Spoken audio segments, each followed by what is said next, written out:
second grade, my teacher, Mrs. Carlson, told my mother that I was one of the most enthusiastic students she had ever taught. She told my mom that she could have announced digging a hole as our afternoon activity, and my only question would have been, where? At about this same time, I was recruited to perform as part of an environmentally conscious singing group called Color Me Green. The troupe was made up entirely of little kids bursting with youthful energy who were singing songs about saving the planet. We sang about the importance of recycling and underwater ecosystems and Maine's rocky coast.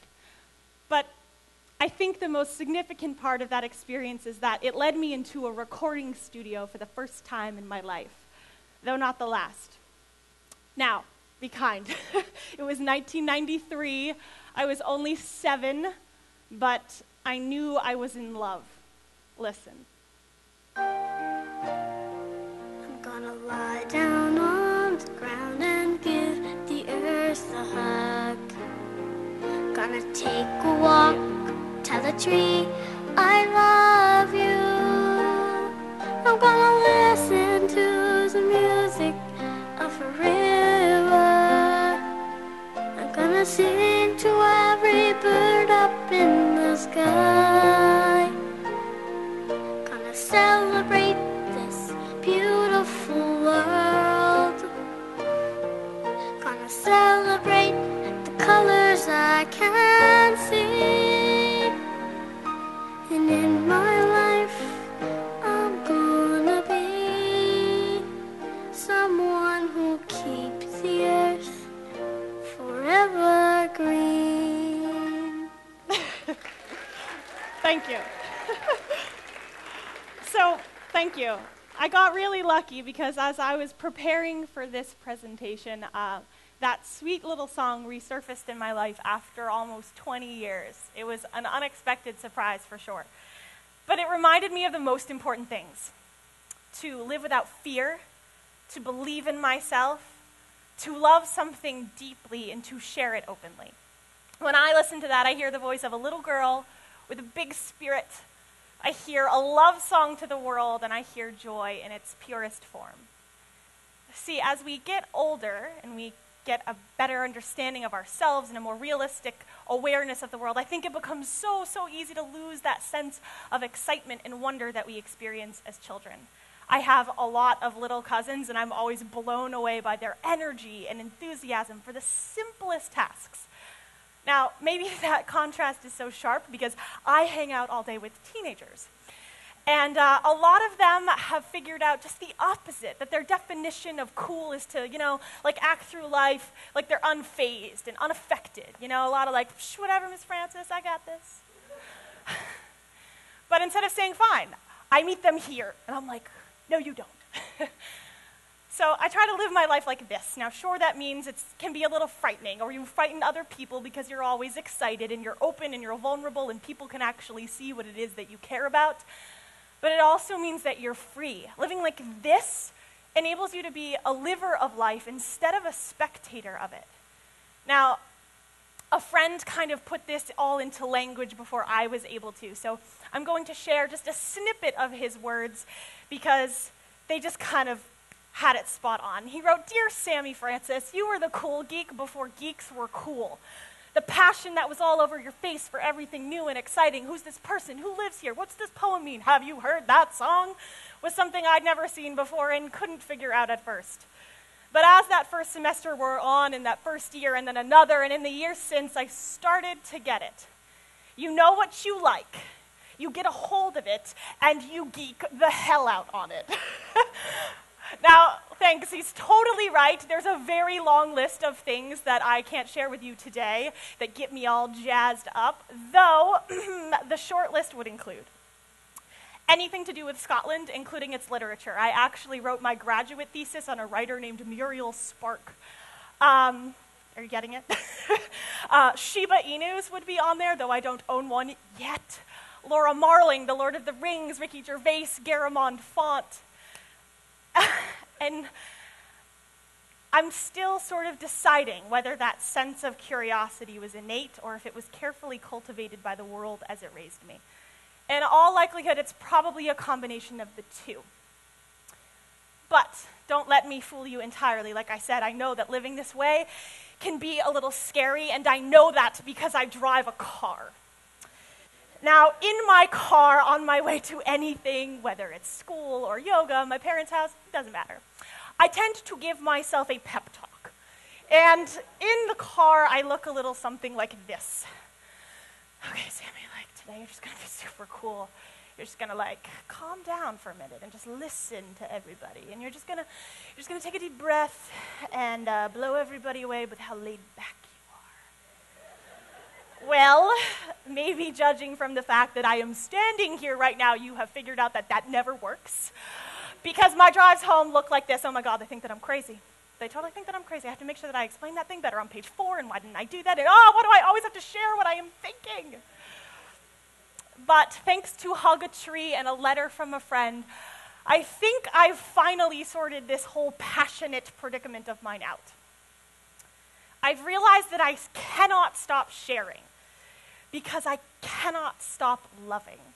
Now, maybe that sounds a little silly to some of you, but I try to fall in love on a daily basis, and it starts right here at school. Each morning, after driving here, I climb up these 3 flights of stairs, and I'm probably out of breath, which is a little embarrassing, but I turn the corner and I see the door to my classroom. Then, of course, I have to find my keys, which are no doubt like in the depths of my bag somewhere, wrapped around like 4 highlighters, but eventually I find them, and I turn the lock and I flip 4 little light switches. Doot, doot, doot, doot. And that's the moment where the spark catches fire and I see this room stretched out in front of me, and every time I really think this, holy crap, this is amazing. Where did all this cool stuff come from? There are all these amazing posters and these really super cool books, and the only thing missing is a really comfortable couch and a cappuccino machine. A second or 2 passes, and then I, of course, remember, like, oh, right, this is my room. You put all of this stuff here. No wonder you like it. And yet, that jolt, that realization that I've created a space to both lose and find myself in, it's a feeling that never gets old. So I'm walking through that door in wonder. And then, of course, the challenge becomes sustaining that enthusiasm from start to finish. And one of the ways I try to do that is by keeping the freshness of a beginner's mind. My students deserve that, and so do I. Just because that novel or that poem or lesson isn't new to me doesn't mean that that experience should be void of discovery or passion.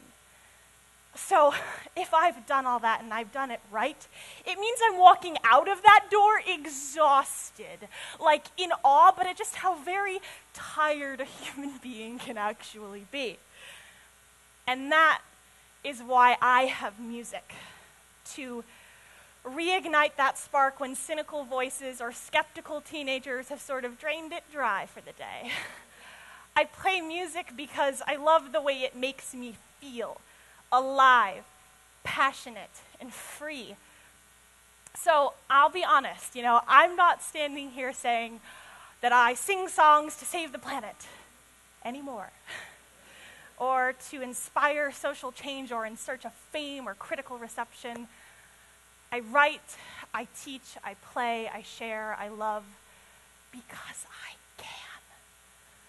So I invite all of you to come walk through this world in wonder with me, to dig deep for that little kid that's hanging out somewhere inside of you, give him or her a hug, and then be brave enough to share when you too have fallen in love with something.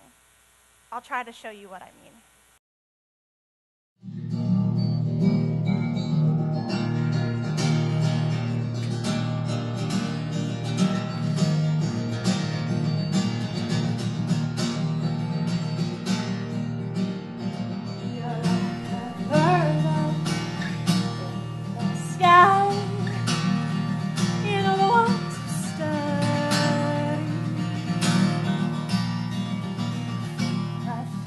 My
talk of you. A body imitation, or is it my imagination? I crave your height and envelop me, and I aim to fly, but I'll go along the way you love me. But oh God, I think I'm going crazy. I'm going crazy 'cause sometimes I can't catch my breath, and I am to stay positive, but yet I'm no longer sinister with the rain and tears. It was over, it was over, it was over when I said yes to you. Thank you. Thanks.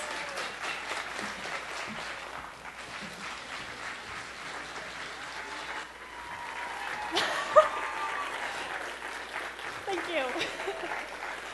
You're very kind. Thank you. Thank you.